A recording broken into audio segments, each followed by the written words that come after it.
So tell me about yourself. What got you into art? How I became involved in art was that my parents were architects, and they surrounded me with a whole slew of creative people, from musicians to designers, historians, and all of that stuff. And so it was like breathing air, unavoidable and essential. When I think about living in the world, I can't live without it. Cognitive Misfires is a piece that is about the effects of Alzheimer's on the brain.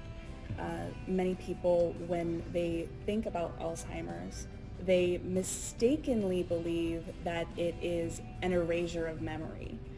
In reality, it is all about our brain losing the pathways to that memory.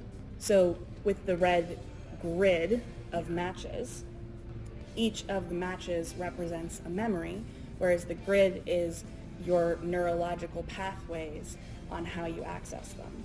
The first grid is perfect and completely intact. It has over 15,000 matches in it. As you progress through the 3 panels, the middle grid is where you start seeing that breakdown. Poor Execution is a depiction of human gene modification and is described as a fusion of nature and human hubris. What drew you towards this topic?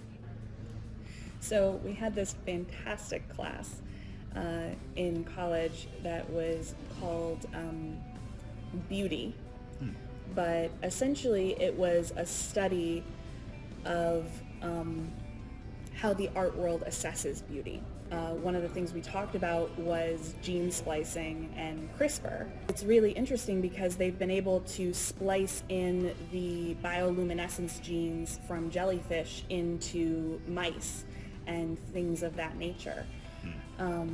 So we're going to reach a point where genetic modification is like cosmetic surgery is today. Yeah. People changing the basic structure of their bodies. Yes. And so Possibly even of their minds too.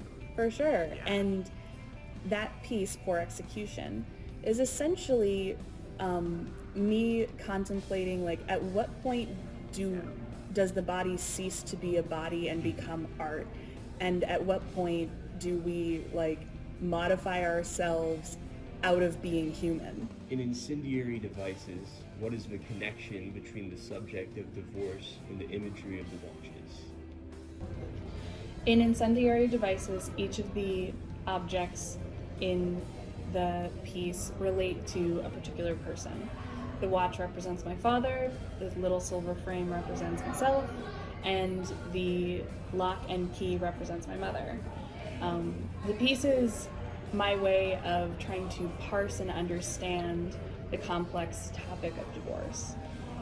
While you're going through a difficult period in anyone's life, you are simultaneously living in a personal tragedy while remembering all of the beauty and love and experiences you shared before.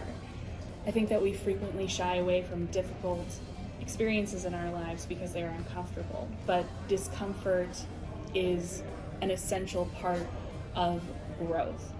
So the watch is all about providing oneself the time to contemplate these things. The frame is the nostalgia that is for the time before, and the lock and key is the decision you have to make on whether to lock away the things of the past and move forward, or whether to bring them with you and essentially find a way forward that incorporates everything. I decided to call the show Objectified because it perfectly encapsulates where I'm at in my work right now. I'm currently experiencing a shift in how I want to make and address topics in my practice, and objectified is not only a word that has connotations for misogyny and other such things, it also literally means to make an object of something. All of the pieces I have made are essentially portraiture, even if they are a sculpture and they don't depict a face like we would normally consider portrait. Each of them is an exploration of different aspects of the human experience, and I'm trying to figure out a way to address these complex topics without projecting them onto a human form, onto a model. I think that it's a little easier to have those tough conversations when it is anthropomorphized through an object rather than facing the reality of it being solely a human issue.